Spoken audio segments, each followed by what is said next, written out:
Hello, everybody, and welcome to Dad's Den of Pop Culture. Alpha Flight Monday has arrived. The greatest day of the week. Well, maybe not, but hopefully this makes Monday just a little bit less worse for those of you who have been following along and enjoy the adventures of Alpha Flight. Today we're looking at Alpha Flight number 31. February of 1986 is the cover release, although you see the art here is from Mignola, 1985. We see Deadly Earnest, we see North Star, Aurora, Nemesis, and Puck wielding a sword. So, let's see what Bill Mantlo and Mike Mignola have for us today. Bill Mantlo, writer, Mike Mignola, pencils, Jerry Taliak, inks, Jim Novak, letters, Bob Sharon, colors, Carl Potts, editor, Jim Shooter, editor-in-chief. Oh my God, he's nude. We see this issue is dedicated to Mike Higgins. I'm afraid I don't know who Mike Higgins is, but God bless him and rest in peace.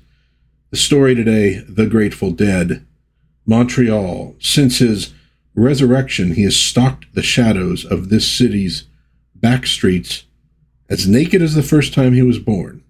He feels a need to cover his nudity.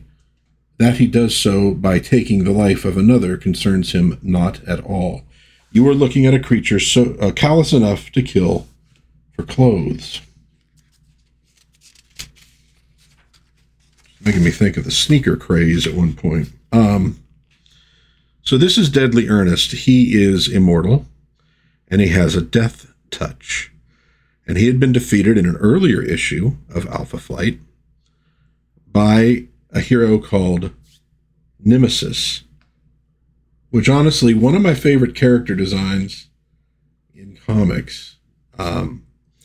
Nemesis has a sword that is a molecule thick, which means it can cut through basically anything. Maybe even adamantium. I don't know. So Deadly Earnest is walking the streets, and because Deadly Earnest is once again active, Nemesis is as well. It says, from the Place d'Armes, the statue of Jacques Cartier stands guard over a city, the site of which the famous French explorer first set eyes on 450 years ago. The graven image can offer only passive protection. However, on this night, it is another living sentry that must safeguard Montreal from murder. He lives again and again. He kills. My blade howls, O Mother Night. It too has sensed the resurrection of our enemy. Now I know why I was not allowed to rest. Surcease from strife can never be mine, while Ernest St. Ives survives. But I slew him once, and shall again dispatch him to the grave, for such is the curse and calling of Nemesis. Cool character. Oopsie daisy.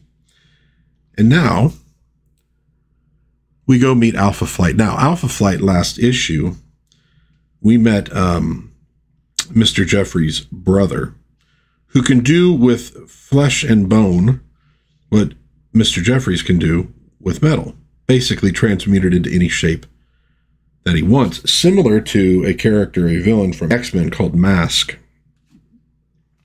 And that's not me dropping my knowledge. I just happened to read a couple of those issues about an hour ago. It reminded me of that character. So he had gone mad and had, in this hospital, had been twisting people into horrible shapes. But he regained his sanity thanks to his brother, and they now want to have him on the team. Well, he says, no, I think I'd rather be a doctor and use my powers to heal people. So he passes up the chance. And at this point, as they're talking about this, Puck suddenly, doubles over in pain. This is a problem that Puck has. Good heavens, man, that cry. Were you hurt fighting my creatures? I don't see any wounds, but injuries can be internal. I'm a doctor. Let me help. My pain is beyond your or the medical profession's power to cure. All I can do is try to focus past it. So this has been going on since pretty early on in Alpha Flight. And it will be revealed one day, the source of that pain. It's actually an ingrown toenail. No. Suddenly, the scream of a siren diverts Alpha's attention from the mysterious pain that plagues the diminutive Puck. So ambulance drives up. They get this guy, and this is the guy that Deadly Earnest just killed.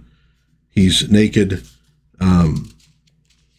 Obviously, he's already dead, no vital signs, yet the body stays warm. A coma? I'm a healer. Let me try. No, there is something missing from this man's body which even my powers cannot put back. Call it his soul, if you will. And without it, although he isn't technically dead, he is simply stopped, like a light being suddenly switched off. Sapristi. I have heard those same words, used to describe the murder of a man who is like a father to me. And of course, we're referring to the first time that Deadly Earnest showed up. And that's when somebody in the hospital lets him know that, yes, his body is gone. Aurora and North Star, Deadly Earnest, they know who it is. But let's go ahead and leave Montreal for a moment. For the Arctic. Well, maybe not the Arctic, but the Northwest Territories. Snowbird soaring through the air and then taking the form of a bobcat. She is with her love. Are they married yet? We'll just call husband Douglas Thompson. And they're searching, and they're searching. What are they searching for? They are searching for Shaman, who has once again lost his ability to work magic because he has lost his confidence in his ability to do it wisely. And so we kind of get the background story, but it has to do with him putting his daughter in danger. He stumbles upon this cabin, and inside there's a table and this skull. Greetings, Michael to Youngman, son of my son. A voice from an object on that table that has no more business being here than this cabin itself. Madness.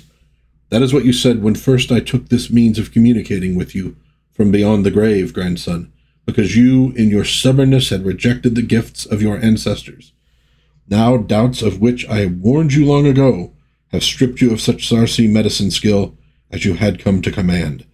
I have left the great home to help you overcome your doubts and be restored to the ways of power. And he's probably thinking, grandson, could you just get on the ball so I could, sort of rest in peace? Here we got the Jetsons. This is when they brought the Jetsons back with an annoying little creature that didn't need to be there. And Galtar and the Golden Lance, which I have actually never watched. Maybe I'll watch those and do a review one of these days. A second chance. No, grandfather. I reject your offer. What has my skill as a surgeon or my mystical might ever done but fail those I loved the most in their hour of direst need? Ever have you blamed yourself for circumstances beyond the power of any man or mystic to change? Your wife was ill, dying. No power on earth or beyond could have helped her. As for your daughter, she had become the binder, the preserver, talisman. She had passed beyond your ability to protect her. Indeed, she saved herself. And it is time you did the same, grandson. I have lost the power. My medicine pouch is empty. Hey, this is the second nude person in this comic. It's a nudapalooza. It was never full. Its wonders stemmed from your imagination. It is not power you have lost, but faith. Then if I regain my faith, I regain my mystical power. And so, once again, Shaman is working towards regaining his faith. We now rejoin the rest of Alpha Flight in Montreal as they seek out Deadly Earnest. And so Aurora, lets them in on what happened. You're seeing the design now a little bit different with Mike Mignola. I kind of dig it. I like the hair, although that would probably be a real pain in the butt to to do your hair like that every time you have to go into combat. But we get the story about how Deadly Earnest was created on the battlefields of World War I. And he becomes a gangster, and he basically killed a man who was very, very close to North Star. And so Aurora was involved, obviously, and they managed to get the best of him. Nemesis arrived, and she sliced him up with that sword. Now, he was cut into pieces, but he did not die because he was immortal. But he was unable to hurt anybody in that form. It was Mr. Jeffrey's brother, called Scramble, who put him back together again so that he could once again stalk the streets. And you see, after she had sectioned Deadly Earnest, I decided to unmask Nemesis. She was not who I thought she was, but the haunted horror of a being whose humanity had been crushed by ages of untold anguish. And I realized I was slipping a little bit into John Cleese's Frenchman character from Holy Grail there. I apologize. So, okay, basically this is the challenge. We got to find this guy. And of course, they don't know that Nemesis at this point is back, so they're probably thinking, I don't know how we're going to stop this dude. But they do manage to find him after he basically kills a guy on the subway. We see him in... Now, you saw the guy that he took those clothes from. I don't see how those clothes are going to fit him. That was a little off. If he was going to kill somebody for clothes, he needed to kill somebody as big as he was. Okay, well, we'll let that one go. There he is, but we're too late. Deadly Earnest is killed again. No. And here is Nemesis on the scene. Ah, it seems I've jinxed myself by letting my anger overcome my pledge of abstinence. It also appears that as my years multiply, so do my enemies. So now we're going into battle with a guy who has a deadly touch. Some of you are known to me, others, well, it matters not. Who will be next to sacrifice him or herself to the death touch of Deadly Earnest? You can't kill a robot, fat man. Damn, Box. And if you've ever seen Guy Inside Box, well, you know, really. Box, wait, we don't know enough about his power. My power? Death's gift to me, you mean? Why, quite simply, it is the ability to strip others of their lives, that my own might be extended immeasurably. And life pulses even in your circuits, my metal friend. Else my touch would not stop you as easily as it does. But I didn't think I could be killed. Well, now, killed? Well, now you know better. Box, get away off a fight. You don't know what you're dealing with. So, Box has already gone down. That quick. Roger Box is still sort of getting the hang of being a superhero, and often thinks that that robot body gives him more protection than he might really have.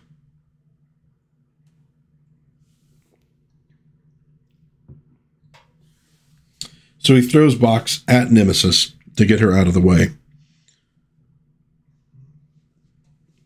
And Aurora says, 2 hunters down in as many minutes. Hit him, twins, but watch his hands. Do you really feel compelled to utter such self-evident commands, Heather Hudson? It always pays to heed good advice, North Star. North Star, of course, being a jerk. Indeed it does. Ooh, and he catches them with his hands. 2 more down. It is a real bloodbath here. I've got rather surprising speed, eh? One learns many strategies of survival when one has lived as long as I. And one such strategy is when to take a hostage in order to forestall attack by an enemy one truly fears. And so he grabs Heather. Now, he doesn't kill her. Just grabs him. Woman, you are apparently the leader of Alpha Flight. You must have some power then. Use it to save yourself. I can't. I'm only human. Useless. Oh, hardly the last, my lovely. For you shall ensure that Nemesis remains at bay. Then that gets into an issue with Heather trying to lead the team, but not actually having any superpowers. Powers. And so they go running off. And Heather, I'll find some way to get you free. Why bother, Puck? I've done nothing to lead Alpha Flight to death. Oh, but lead Alpha Flight to death and disaster. Let Deadly Earnest have me. It's all I deserve. So she's a little down on herself. So Nemesis throws her sword to Puck. You're giving me your blade? But why not go after him and use it yourself? Observe the victims of Deadly Earnest's death touch. True, he has stolen that which animated them, their life force, their will to live. But they are not dead, not yet. I can keep them in this semi-living state for a short time, but they can be wholly restored if my blade recaptures their spirits from Earnest. So, once again, it comes down to Puck. The greatest member of Alpha Flight? Yeah, I kind of think so. So off he goes with this sword that's rather a bit larger than he is. And so, and Puck says, is there anyone I wouldn't kill to save Heather? Now, Puck used to be sort of a mercenary, if you will, an adventurer, and he promised no more killing, but he's going, for Heather, I would kill. And then the pain again, cutting through me like a knife. It's this blade I'm holding. The pain is responding to it, crying out to possess it. It would be so easy to let it. No, I fought to contain the pain inside me for years. I can't. Wait, there's Heather. Puck suppresses his pain at the sight of Heather Hudson in the hands of a killer. So off he goes. So obviously we're working towards finding out more about Puck and who this dude is. And so Puck attacks, and he drops Heather. And her head strikes the tracks, knocking her out. And so this comes down to Puck versus Deadly Earnest. Now, Puck is acrobatic, he is quick, etc. And he manages to slice off Earnest's arm. My arm! You've cut off my arm! What am I thinking of now? Oh, I'm thinking of that bit from Austin Powers with the character Will Ferrell was playing. You shot me. That really hurt. Sorry. Okay. back from my tangent. The sword's writhing in my hands, howling. It's drunk deep of the life forces stolen from others by Earnest, and it wants even more. Long ago, I held another black blade just like it. It, too, lived off stolen life. No wonder North Star described Nemesis's face as anguished, what it must have done to her soul to wield this horrible, obscene sword over the course of a lifetime. And what will it do to my soul if I use it to slay Deadly Earnest? I won't. I reject the blade. But can I without dooming Alpha Flight? I still have one hand left, little man. And you won't stop reaching for me, will you, Earnest? So he does this, leaps at him, he kicks him into the wall, and realizes, I'm going to have to get that sword. I'm going to have to do it. And as he's running for it, he sees a train coming. Heather! There is no longer any time to weigh alternatives. Both Nemesis's blade and Deadly Earnest scream. So he takes Earnest's head off. Whoa. And if he was one of them immortals in Highlander, we'd be done. But we're not. And both go on screaming as Puck leaps to Heather's side. You are dead, little man, dead. Even with his head and right arm severed, Earnest still lives, still rejects death, and still keeps coming, his death touch as deadly as ever. It is with his hands, then, that I must deal. And whoosh, there goes his hand. Is there no end to this madness? You cannot get past me, little man. Death comes for you, crawling, clawing. For your shining sword may slice me limb from limb, and yet still will I seek the pleasure of ending your accursed life. I don't doubt that Earnest will keep coming, as long as he can, but his rage is blinding him to the train. And Puck leaps with Heather off of the tracks. And that is, well, is it? The end of deadly Earnest. Puck! It's not over yet, Heather. What's left of Earnest still lives. It is time for Nemesis's blade to deal death to the deathless. Best not to look, eh? So they get back to the platform where she is with the apparently, seemingly, sort of dead members of Alpha Flight. Now, Alpha Flight's had a few characters say bye-bye. A couple characters essentially die. So one could be excused for thinking that these characters might not make it, that somebody might be on the chopping block. So she says, yes, I cannot bring life back to those he killed in the past, but it was recent enough for your friends that she can. And she does. She brings them back to life with the life force that was in the sword. I have slain Ernest St. Ives, ended the life of a man born nearly a century ago. He was a good man, a decent man, drafted away from his wife and child to fight an indecent war in the forests of France in 1919.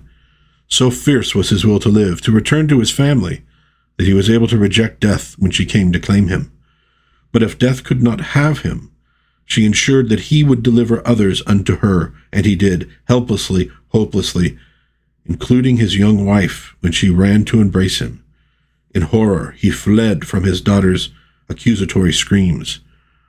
But as his life stretched on, his self-loathing faded. He came to love and serve death, becoming powerful, feared by all save the little girl, who, determined to avenge her mother and free her father from death's curse, turned to both science and sorcery to create a blade capable of draining the life from deadly Earnest. I was that little girl, Ernest St. Ives' daughter, and now, after too long a lifetime defying death myself, my mission is done. As the dust settles, Nemesis's blade seems to cry, and then go as silent as the grave. Wow. Okay. Not a bad issue. We're getting back into a sort of superheroes fight supervillains. And that doesn't mean we're leaving anything else behind, but a lot of the earlier Alpha Flight was more focused just purely on the characters and what they were going through. I think they're trying to get more into the swing of an Avengers kind of book where they're going to be fighting villains. But I like, though, that they're keeping the character work there. We're learning about Puck. We're seeing how Heather's dealing with not having powers, which is not well. Box and how he's dealing with his newfound power and his limitations and trying to understand it all. Puck's pain, but also Puck's determination. That's a character that just gets built and built and built through Alpha Flight. Like I said, one of my favorite characters. And then we're also seeing the closeout of two villains that John Byrne had created. Well, not villains, two characters John Byrne had created in the series, Deadly Earnest and Nemesis. And we're sort of closing the chapter on that one. And one wonders if that was something that Byrne had planned or if it was something introduced by Mantlo. I'm not really sure. Byrne had pretty much said everything he wanted to say, but he might have had some ideas for future stories or what have you. And you see, this is pretty early on in Mantlo's run that they're sort of closing the chapter on that particular thing. It makes sense, and it worked with introducing Scramble, a character that related to Mr. Jeffries, and so he might be showing up as well in the future. So, boys and girls, what do you think? Secret Wars 2. What do you think about flight number 31? Deadly Earnest, Nemesis. What do you think of the character development? That is ongoing for Alpha Flight. I'd love to hear in the comments. Any questions as well? I will answer them if I can. We're still early in the Mantlo Mignola run here, and I think they're still getting the feel of the characters, but I do like that they are moving forward with some already established stories. And, I think they're making the book their own little by little. If you enjoyed this video, please consider giving it a like. Maybe think about subscribing to the channel if you'd like to see more of this kind of content. Maybe share with a friend. I really appreciate that. Helps my little channel to grow. But until next time, God bless everybody. Please be kind to one another. Have a little bit of fun out there, and I will see you soon in Dad's Den of Pop Culture. Bye-bye.